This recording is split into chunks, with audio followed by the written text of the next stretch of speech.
All right, we made it to chapter 9. So we've talked about all of the statistical concepts. We've talked about the basics of psychometrics.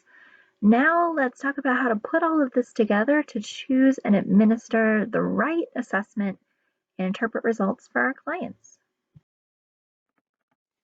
So here's the big exciting part, right? How do we pick which assessment to use with our clients? So first, we need to figure out the type of information that we need in the first place.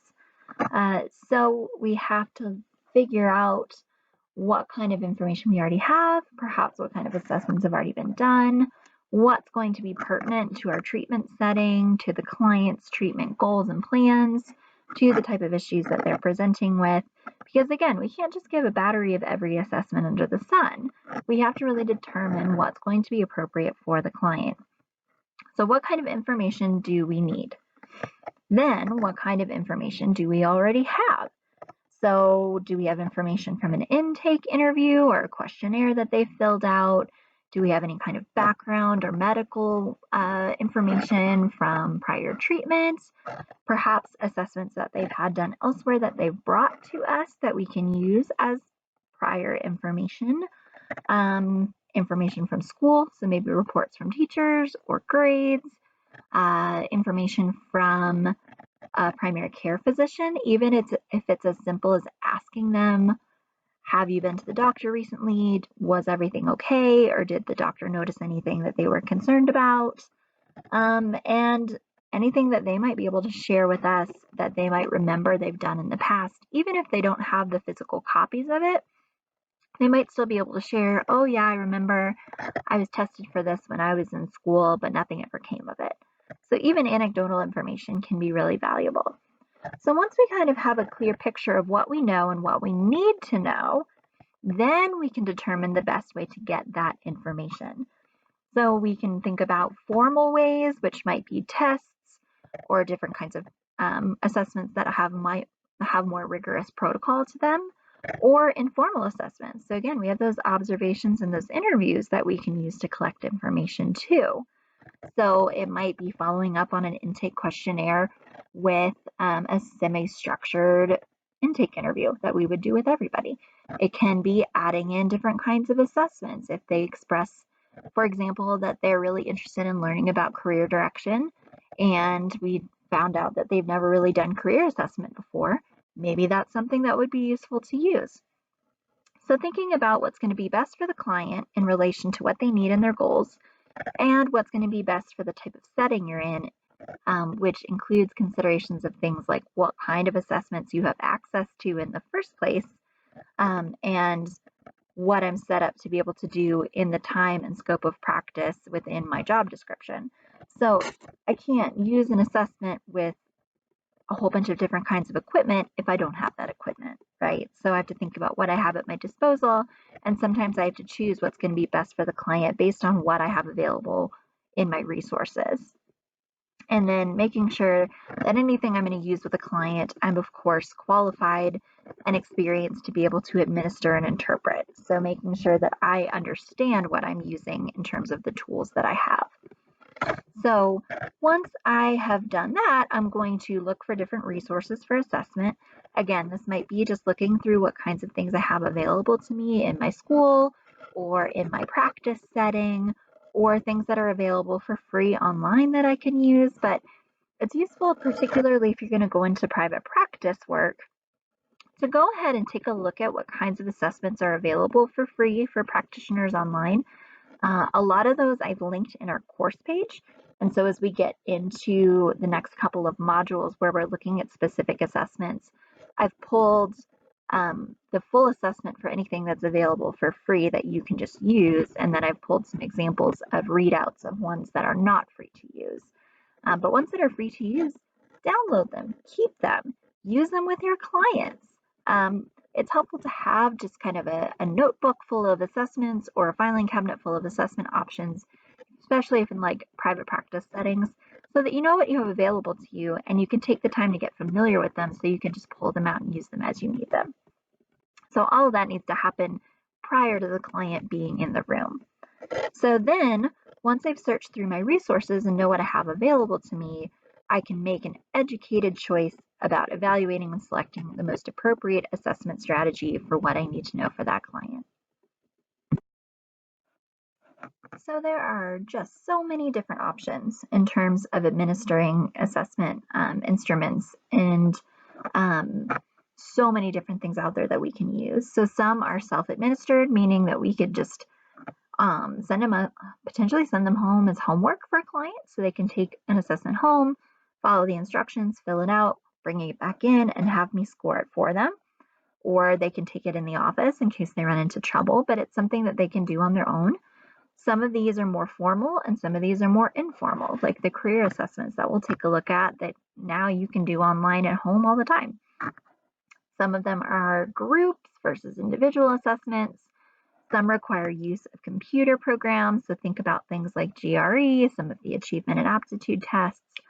Some include use of video or audio or other things. So there are some tactile assessments that are used to determine dexterity that we'll look at in one of the coming chapters in the next module. There's some options for interpretation in American Sign Language, so being able to help individuals with hearing impairment or individuals with verbal issues be able to complete assessments too. So again, just thinking about the needs of the client as we're looking at assessments to use. And so you might be wondering, where do I find assessments? So again, download everything from this course because that's a great place to start in building your own bank of assessments that are an option. But there's the Mental Measurements Yearbook, which you have access to through the UW library. I can link that on our class for you so you can take a look at it. That's a wonderful resource. So you can just sort of search for whatever it is you're looking for. For a research study that I'm working on now, I was looking for assessments related to any kind of anxiety or trauma related to relocating to a new country as an immigrant. And so I just typed in immigrants and it pulled up all kinds of assessments that are related to the experience of immigration. And then I can look through those, look through the psychometrics, find something reliable and valid, and find something that matches the different constructs that I want to explore. So the different ideas that I want to know about. You can also look at test publisher catalogs. So there's one of these linked in our course page where all of the assessments are up towards the top of the main page. And so this just has a list of every single thing that Pearson distributes or administers. So again, you can look through cost of materials, you can look through what's available, you can look through what requires specialized equipment, and then test manuals.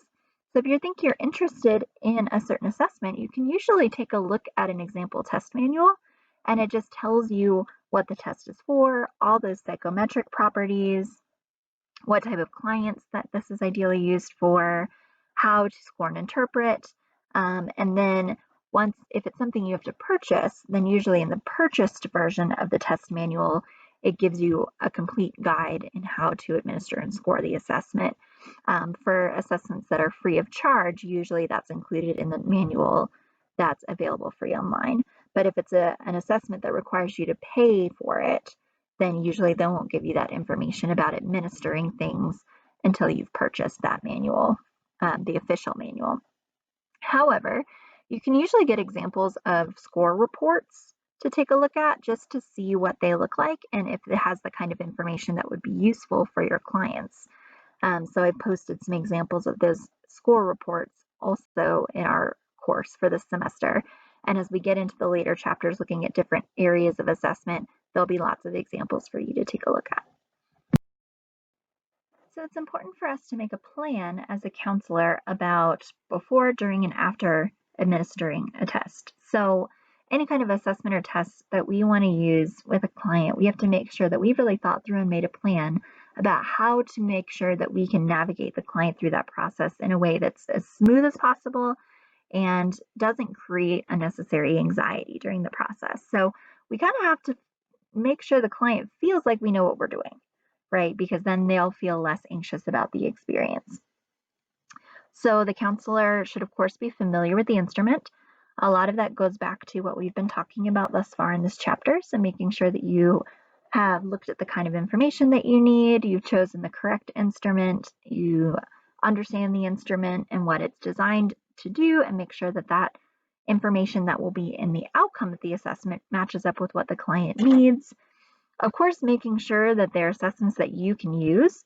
So those A-level and B-level assessments, where A-level not requiring any kind of specialized training. So there are a couple of those linked in our course page, like the Adverse Childhood Experiences Scale doesn't require any kind of training to be able to do. Some of these other assessments don't require any kind of specialized training. You can just use them anytime. They're for anyone. And usually those ones are going to be self-administered. Then there's this B level. So graduate degrees in counseling or related areas and specialized training or expertise. So at the end of this program, actually at the end of this course,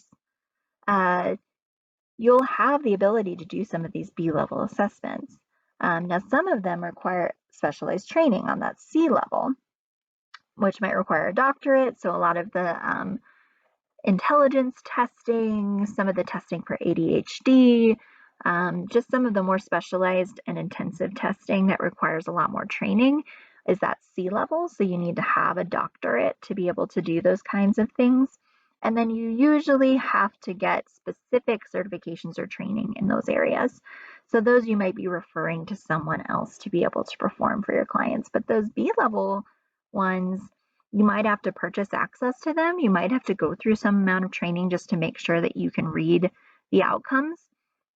But you're going to have to be able to do them and know what's in your wheelhouse that you're able to use. So making sure that you're familiar with the things that you're going to use in your office, but knowing that a client might have some assessment done somewhere else and they might bring you the readout and say, I don't really know what to do with this. So we have to be able to take the time to interpret outcome reports, even if it's an assessment that we don't use all the time. So once we've reviewed everything, we're feeling really comfortable and familiar with the instrument, then we want to make sure that we have gone over the directions and we understand how to administer it. If it's something that's standardized, we might have to walk our clients or students through how to schedule and access those kinds of tests, because it's not something that we might be able to do in our office most likely. We want to do informed consent. So we have to make sure we're going through that informed consent process, even with assessment, making sure they understand the purpose of the assessment, what they're going to be expected to do, and what's going to happen with the outcome. So making sure they understand that confidentiality applies to any kind of outcome reports also, and that I, as a counselor, I'm not going to share them with anyone unless they want me to and they give me a release to be able to do that. And then I want to just walk the client through what they can expect. So again, hopefully they feel pretty comfortable. So then during the process of the client taking the assessment, I want to make sure that everything's going to be really comfortable for them. Most of the time, this looks like someone just filling it out in my office. If you're in a school setting, there's probably a whole team of administrators, folks that are getting together to overlook the administering of assessments, particularly if they're things like standardized tests on the grade levels. That's not just going to be a one-person operation, of course. So there might be a team of people making sure that the materials are ready to go, there's adequate lighting, the seating arrangements are spaced out as much as they need to be to make sure no one's cheating, everybody's got pencils, all of that good stuff. So depending on your setting, it's going to look a little bit different in what it's like to make sure that your space is ready for your client to take this down. But at a minimum, my private practice office, which all of you have seen in the counseling practice video that we watched for our other course this semester, it has a couch. So I need to make sure I have clipboards available so that if a client needs to fill something out, they have something to bear down on. I need to make sure I have pens for them to use.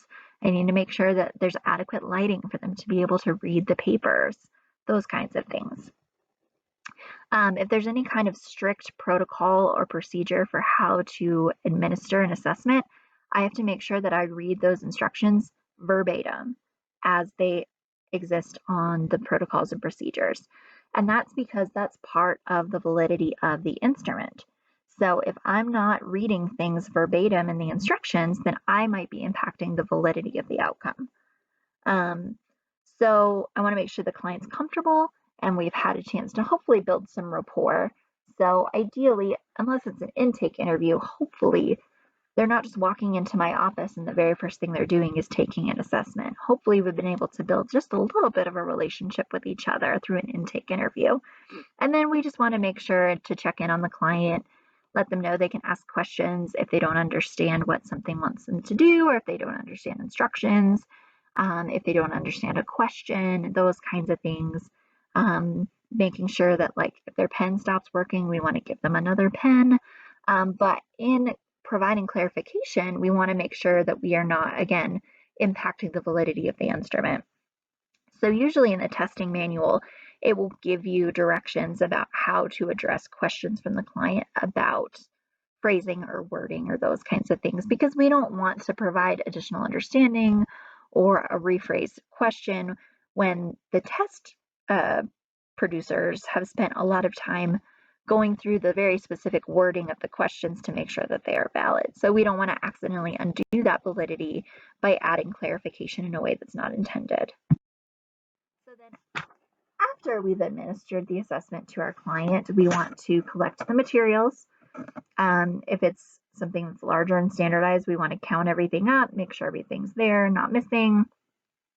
If it's, again, like a state standardized test, we want to pack things up, make sure they're secure, send them to the state or whoever needs them, and then record anything in the notes that would impact the outcomes. Now, in a less standardized test setting, after administering, you might score it right there on the spot. Typically, what I recommend is they take the assessment and then you tell them you'll have the score available for them next time.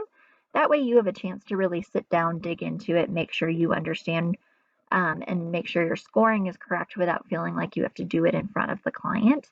And then you can kind of go over how you want to present those outcomes to the client.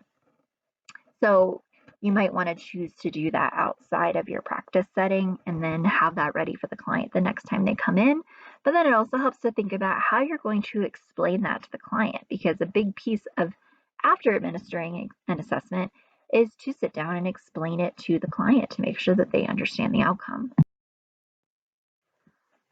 So when you're scoring assessments, if you're hand scoring, you want to just be really careful, making sure you're adding things up correctly, making sure that you're following instructions, making sure that you're marking things down correctly, making sure that you understand what the client has put down. So it can be helpful to just sort of scan through before the client leaves.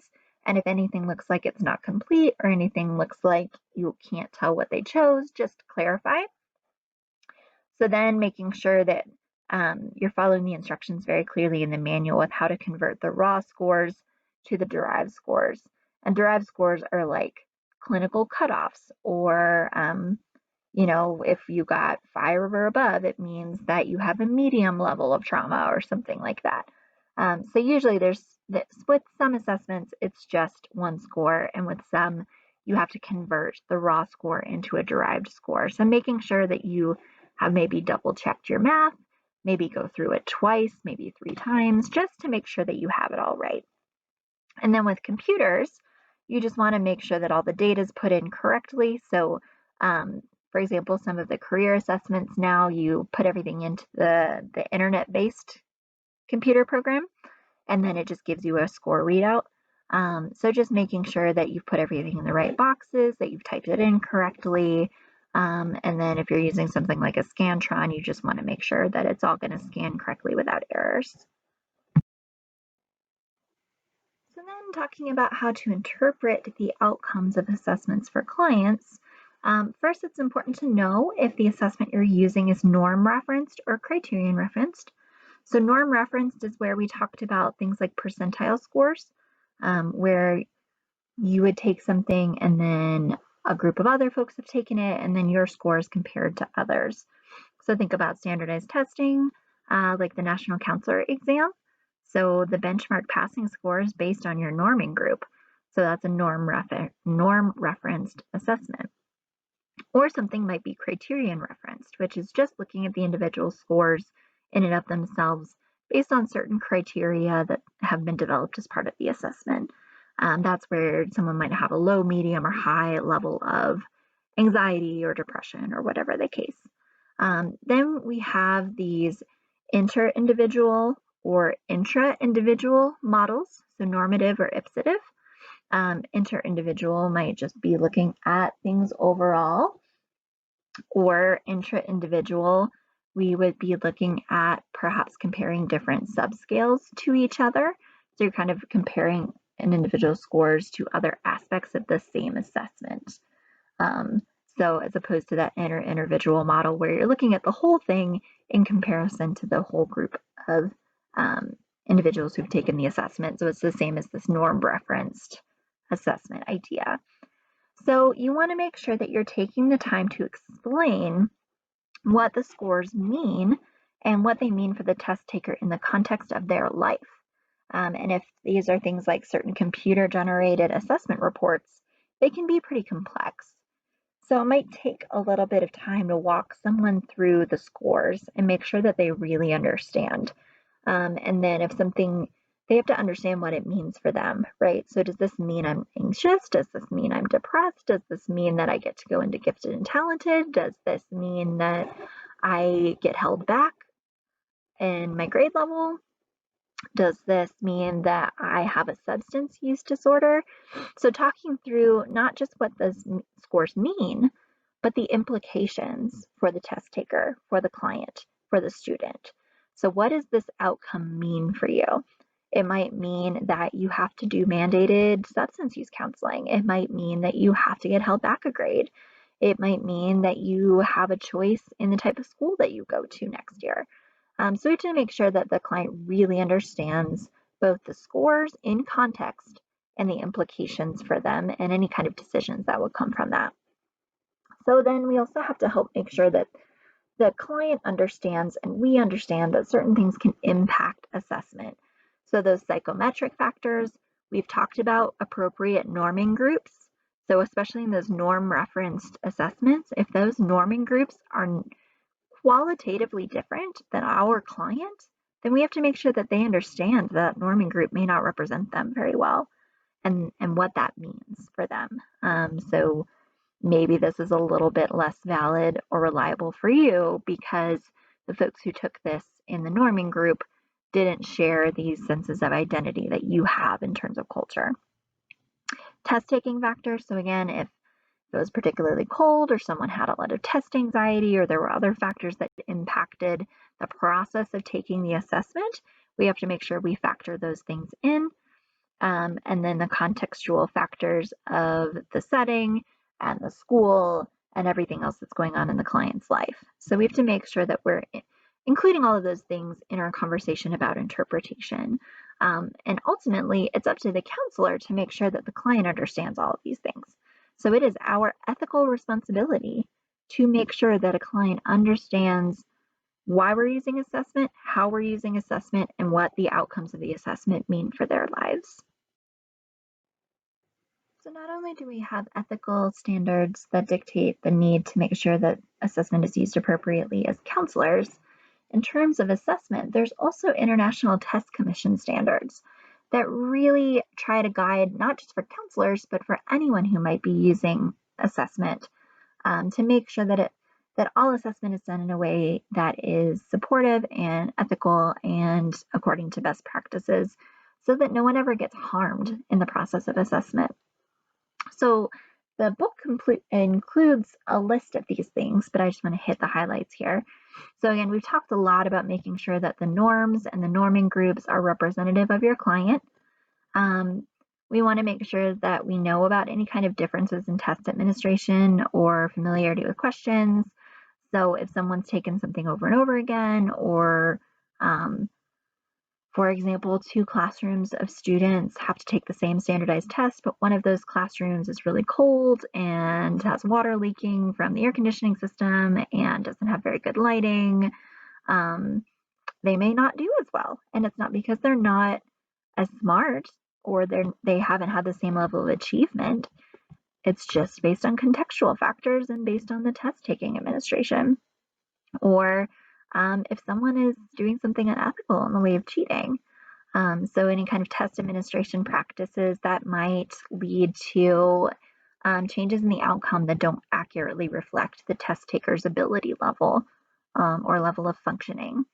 And then if someone has taken the Beck Depression Inventory every single time they come in your office for 6 weeks now, they're pretty familiar with the specific questions. And so that might impact the way they're answering them in a way that's not reflective of their emotional state. We want to always avoid using one single test score to make big decisions. We want to make sure that we're using a variety of different sources of information to make informed decisions considering the context of the student or the client. And then we always want to make sure that we're using tests and assessment in ways that they're intended to be used. So we're not using things to make judgment calls about areas that are not actually a part of the test, or using them in ways that they're intended to be. And this is always in the manuals for assessments. So in the manuals, it will tell you what kinds of purposes the outcomes are meant to be. So if they're meant to be used for determining grade level for students, if they're used to be used to make clinical decisions regarding emotional states, if they're used for like different kinds of careers. So some career assessments are used to learn about interests. Some, like the ASVAB, are used for determining eligibility to join the military. So I wouldn't want to use that in another context because that's not what it was designed for. So just being careful not to use things for purposes that they weren't intended. We want to make sure that we are reporting test results accurately and clearly, making sure that the client or the test taker understands them. We've talked about this already in this chapter. We want to make sure that we are reviewing answer sheets to make sure that they're being scored correctly. Again, looking for any of those kind of errors, or making sure that we aren't making errors in the way that we're scoring things. And so we just want to make sure that the same goes with computers, as we've talked about. Sometimes it's important to look at separate and independent verification of scoring. So this is why when students in schools take standardized tests, they aren't scored by their teachers. You pack them up in secured envelopes and you mail them off to an independent person or independent agency who does the scoring for you. And that way they're able to do that in a way that is valid and provides appropriate support for the outcomes. Sometimes with certain assessments, they have normative conversions. So this might be conversions of scores based on like developmental age level, those kinds of things.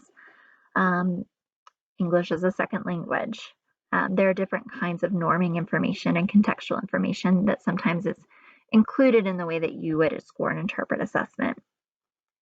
You want to make sure that raw scores are converted appropriately given norming data. And so we want to make sure before we give the client any outcomes of assessments that all of that has been done correctly. And they aren't like, if they're in the 3rd grade, they're not accidentally getting put into the norming group for 4th graders, because then their percentile scores might be really, really different because they're being compared to the wrong group of people. And then making sure that there's accuracy in the actual scoring reports. So if we're reading through something and we notice, oh, well, that's a strange score. Usually scores don't go that high. It might be something to mention, and maybe it's worth doing the assessment again just to make sure that it's accurate. Then finally, we want to make sure that there are ways to observe and record the conditions of when the assessment was given, behaviors of the person. So for example, if there's a way to note that someone seemed really anxious and that could impact their report or impact their outcome, that would be helpful to note. So particularly if you're doing assessments in a practice setting, you usually type up some sort of letter or report that reflects the outcome of the assessment, and that might be a place to add something about contextual factors and just mentioning if anything was going on that day, like if the client clearly seemed anxious that day, or if, I don't know, the computer shut off and they had to resume the test later. All of these things you would note as contextual factors in your letter that you write up that goes with the report. So when I give an assessment, I almost never just give a score report. I usually type up a letter with an explanation of how I interpret that score, any additional information that's needed, and then I usually give those two things together. So there's the raw report from the assessment and then my letter interpreting that as well, to make sure that there's always that context given. And then we want to make sure in terms of record keeping that we're always putting the date on things to make sure that we know when they're administered, or maybe even thinking about how we need to incorporate those into our case notes.